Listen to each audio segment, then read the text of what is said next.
Daily লাইফে আমরা কিন্তু প্রচুর বাংলা কথা বলি। যদি ছোট, ছোট করে যদি আমরা প্র্যাকটিস করি যে সেই বাংলা বাক্যগুলো ইংলিশে কিভাবে হবে, ইংলিশে ভাবার চেষ্টা করি, তবে কিন্তু আমরা ইংলিশে ইমপ্রুভ করতে পারবো। দেখো আজকের ওই ক্লাসে কিছু বাংলা বাক্য যেগুলো কমন ইংলিশে করার চেষ্টা করব। দেখো, আমার আশা বিলীন হয়েছে। হুম? আমার আশা বিলীন হয়েছে। তুমি আর ফিরে আসবে না। আমি স্মৃতিতে ডুবে আছি। জীবন এখন দুঃখের স্বাদ। নীরবতা আমাকে আঘাত করে। আমার আশা বিলীন হয়েছে। এই যে বিলীন, বিলীন মানে কি? অদৃশ্য হওয়া। আর হয়েছে, দেখো হয়েছে, কোনো কাজ হয়ে গিয়েছে, এইমাত্র হয়ে গিয়েছে। এই ধরনের বিষয় যখন এক্সপ্রেশন বোঝাবে, তখন আমরা বাক্যের মধ্যে কি করব? হ্যাজ বা হ্যাভ ব্যবহার করব। তারপরে কিন্তু V3 অর্থাৎ ভার্বের পাস্ট পার্টিসিপল। হুম? ভার্বের পাস্ট পার্টিসিপল ফর্ম অর্থাৎ ভি। আমরা সাধারণত ভার্বের ৫ টা রূপ দেখি। V1, V2, V3 আর V4 আর V5। যেমন আমরা ডু ভার্ব দিয়ে একটু উদাহরণ আমরা দেখে নিই। এখানে দেখো V1 do, did, done. V4 মানে DOING, ডুইং। এখানে দেখো ডুইং, এখানে দেখো ডুইং। ডুইং মানে এটা আমরা ভাববো না যে এটা কন্টিনিউয়াস টেন্স না। কেন? কারণ দেখো কন্টিনিউয়াস টেন্স কখন হবে? যখন আমরা দেখব যে কোনো না কোনো হেল্পিং ভার্ব আছে, তারপরে তারপরে ভার্বের সঙ্গে V1 এর সঙ্গে আইএনজি যুক্ত আছে, তবে কিন্তু আমরা এটা কন্টিনিউয়াস টেন্সে ভাববো। এটা V4 অর্থাৎ শুধু ভি ভার্বের সাথে আইএনজি যুক্ত হচ্ছে। এখানে দেখো V5, V5 অর্থাৎ দেখো এখানে DOES। দেখো অর্থাৎ V5 এর ঘরে কি হচ্ছে? ভার্বের সাথে এস বা ইএস যুক্ত হচ্ছে। ঠিক আছে? এই হলো ভার্বের ৫টি রূপ। অন্য কোনো এক ক্লাসে আমরা এই ভার্বের বিষয় নিয়ে ডিটেলসে আলোচনা করব। ওকে? দেখো, আমার আশা বিলীন হয়েছে। তাহলে দেখো সাবজেক্ট কি?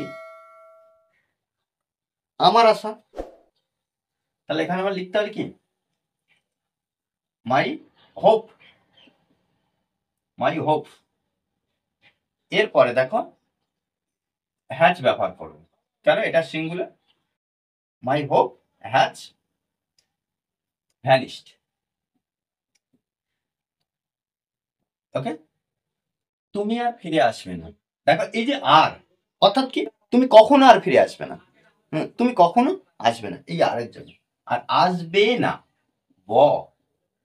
দেখো ভার্বের সঙ্গে বাংলা ক্রিয়ার সঙ্গে ব যুক্ত আছে। আর চোখ বন্ধ করে একদম ব যদি কোনো বাংলা ক্রিয়ার সাথে থাকবে, তখন আমরা কি করব? উইল ব্যবহার করব। ওকে? তাহলে কি? তুমি আর ফিরে আসবে না, তাহলে তুমি আসবে না। তাহলে ইউ উইল নেভার, মানে কখনো নয়, কখনো। দেখো এখানে নেগেটিভ জন্য আমরা নট না ব্যবহার করে এখানে কখনো নয়, এর জন্য আমরা নেভার ব্যবহার করি। তাহলে ইউ উইল নেভার। ফিরে আসা ইংরেজি কি? ফিরে আসা ইংরেজি রিটার্ন। ওকে? দেখো আমি স্মৃতিতে ডুবে আছি। আমি স্মৃতিতে ডুবে আছি। তাহলে দেখো আই ড্রাউন মানে কি? ড্রাউন, ড্রাউন মানে ডুবে থাকা। তাহলে আই ড্রাউন, আমি ডুবে আছি। স্মৃতিতে তে যুক্ত আছে। তে অর্থাৎ প্রিপোজিশন ব্যবহার করব। In memories. ওকে? জীবন এখন দুঃখের স্বাদ।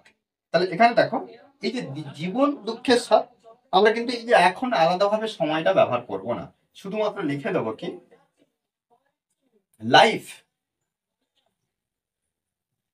লাইফ টেস্ট, স্বাদ, জীবন স্বাদ। দুঃখের অর্থাৎ দুঃখের মতো। তাহলে এখানে লাইক সরো। ওকে?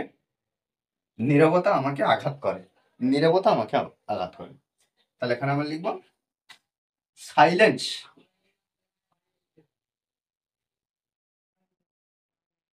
সাইলেন্স নীরবতা। দেখো সাধারণ ভাবে আঘাত করে, এটা প্রেজেন্ট ইনডিফিনিট টেন্সে, তাহলে হার্টস, হার্টস মি। ওকে, দেখো এই যে মি আমাকে, আচ্ছা সাইলেন্স নীরবতা, আচ্ছা এখানে আমরা দা ব্যবহার করতে হবে নির্দিষ্ট করে, দা সাইলেন্স নীরবতা আমাকে আঘাত করে। ওকে, দেখো এভাবে কিন্তু আমাদের প্র্যাকটিস করতে হবে। আর ডেলি লাইফে যে সমস্ত বাংলা বাক্য বলি আমরা, সেইগুলো যদি আমরা প্র্যাকটিস করতে থাকি সেগুলো কিন্তু আমরা ইংলিশে বলতে পারবো। আর সব থেকে গুরুত্বপূর্ণ বিষয় কি না, প্র্যাকটিস।